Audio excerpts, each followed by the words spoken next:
What is anchor investor?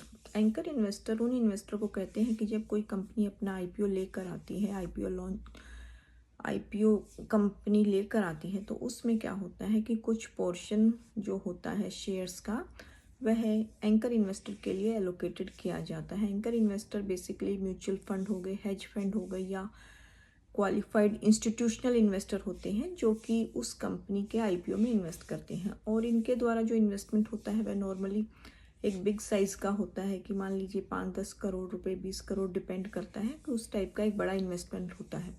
तो सबसे पहले एंकर इन्वेस्टर के द्वारा इन्वेस्ट किया जाता है, उसके बाद रिटेल इन्वेस्टर उस आईपीओ में अप्लाई करते हैं।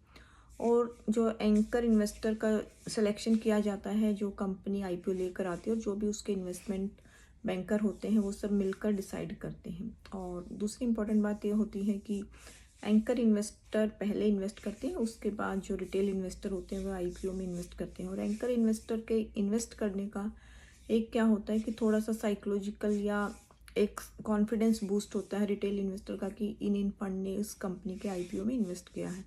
और उसका एक लॉक इन पीरियड भी होता है कि इतने टाइम तक, कुछ टाइम होता है ड्यूरेशन, कि उस टाइम तक वह एंकर इन्वेस्टर उस शेयर, कंपनी के शेयर को बेच नहीं सकते उसे।